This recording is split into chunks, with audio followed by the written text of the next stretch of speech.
মা ফাতেমার বিয়ের দিন কি ঘটেছিল জানলে অবাক হবেন। হযরত মুহাম্মদ সাল্লাল্লাহু আলাইহি সাল্লামের পরিবারবর্গ যখন মদিনায় গমন করেন তখন ফাতেমা রাদিয়াল্লাহু ছিলেন অবিবাহিতা। আবু বকর রাদিয়াল্লাহু ও ওমর রাদিয়াল্লাহু এর মতো উঁচু মর্যাদার অধিকারী সাহাবীগণও ফাতেমা রাদিয়াল্লাহুকে স্ত্রী হিসেবে পেতে আগ্রহী ছিলেন এবং তারা রাসূল সাল্লাল্লাহু আলাইহি সাল্লামের নিকট প্রস্তাবও দেন। কিন্তু মহানবী সাল্লাল্লাহু আলাইহি সাল্লাম অত্যন্ত বিনয় ও নম্রতার সাথে প্রস্তাব প্রত্যাখ্যান করেন, কারণ তিনি আল্লাহর হুকুমের অপেক্ষায় ছিলেন। বাকি রয়েছে আলী রাদিয়াল্লাহু, যিনি রাসূল সাল্লাল্লাহু আলাইহি সাল্লামের অত্যন্ত প্রিয় ও চাচাতো ভাই। এই অবস্থায় হযরত আবু বকর রাদিয়াল্লাহু ও হযরত ওমর রাদিয়াল্লাহু এবং অন্যান্য সাহাবী ও মহিলারা হযরত আলীকে এই বিয়ের প্রস্তাবের ব্যাপারে পরামর্শ দিলেন। তারা অত্যন্ত আন্তরিকতার সঙ্গে রাসূলুল্লাহ সাল্লাল্লাহু আলাইহি সাল্লামের নিকট আলী এবং ফাতিমা রাদিয়াল্লাহু এর বিয়ের প্রস্তাব পেশ করলেন। মহানবী সাল্লাল্লাহু আলাইহি সাল্লাম আলীকে জিজ্ঞেস করলেন, তোমার কাছে মোহর আদায় করার মতো কি কিছু আছে? আলী রাদিয়াল্লাহু নাসূচক জবাব দিলেন। পুনরায় মহানবী বললেন, তোমার লৌহবর্ম কোথায়? সেই লৌহবর্ম দিয়ে মোহর আদায় করো। মোহরানার অর্থ সংগ্রহে হযরত আলী রাদিয়াল্লাহু স্বীয় বর্মটি বাজারে বিক্রি করতে গেলেন। পথে দেখা হলো হযরত ওসমান রাদিয়াল্লাহু এর সাথে।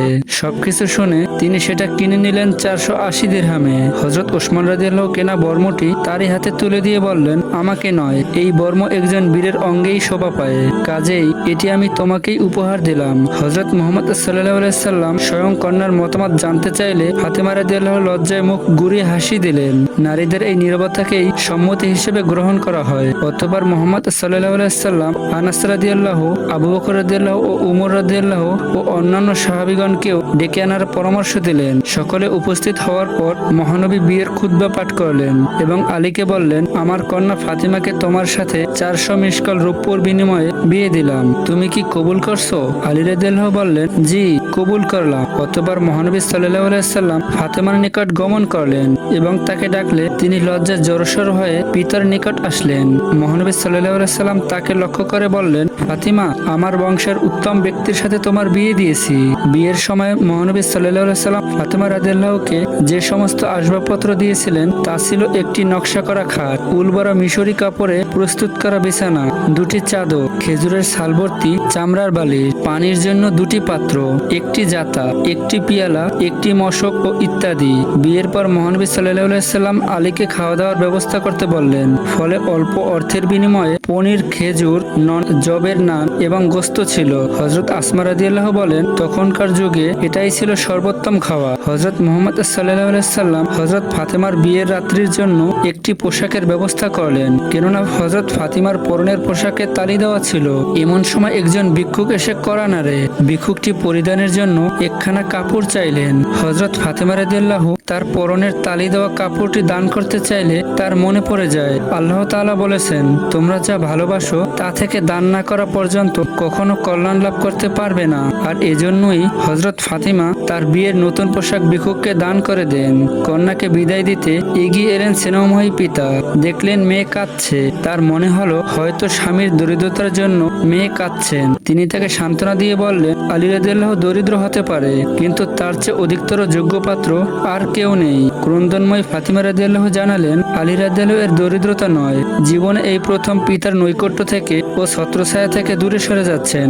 আর এমন দিনে মাও কাছে নেই, তাই এ কান্না। এতদিন ফাতিমা রাদিয়াল্লাহু ছায়ার মতো বাবার সাথেই ছিলেন, তিনি আজ চলে যাচ্ছেন স্বামীর বাড়ি। চোখ দুটো পানিতে ভিজে যায়। রাসূল সাল্লাল্লাহু আলাইহি সাল্লাম কোন রকমে কান্না থামিয়ে আলী রাদিয়াল্লাহুকে বললেন, ওহে আলী, ফাতিমা তোমার সৌভাগ্যের কারণ হোক। আর ফাতিমা রাদিয়াল্লাহুকে বললেন, সংসারের সব কাজ নিজ হাতে করবে, সবসময় স্বামীর দিকে নজর দিবে, তার খিদমতে নিজেকে সঁপে দিবে।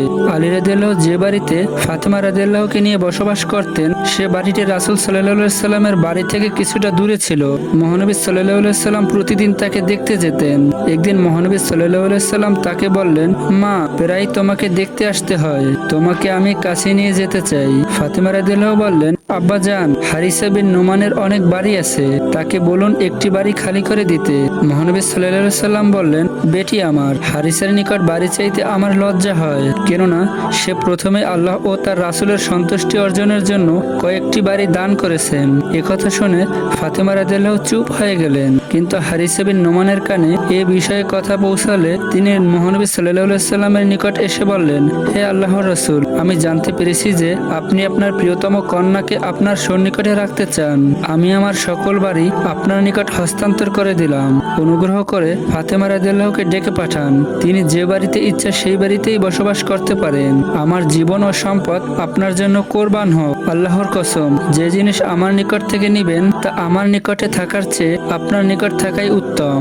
মহানবী সাল্লাল্লাহু আলাইহি সাল্লাম বললেন, আল্লাহ পাক তোমার সম্পদে প্রাচুর্যতা দান করুন। অতঃপর আলী রাদিয়াল্লাহু ও ফাতেমা রাদিয়াল্লাহুকে নিয়ে হারিসা বিন নোমানের একটি বাড়িতে নিয়ে গেলেন। একদা মহানবী সাল্লাল্লাহু আলাইহি সাল্লাম ফাতেমা রাদিয়াল্লাহু এর গৃহে গিয়ে দেখেন তিনি উটের চামড়ার পোশাক পরে আছেন, তাতে আবার 13টি পটরি লাগানো। তিনি আটা পিটছেন ও মুখে আল্লাহর কালাম উচ্চারণ করছেন। মহানবী সাল্লাল্লাহু আলাইহি সাল্লাম এই দৃশ্য দেখে বললেন, ফাতিমা, সবরের মাধ্যমে দুনিয়ার কষ্ট শেষ করো এবং আখিরাতের স্থায়ী শান্তির অপেক্ষা করো।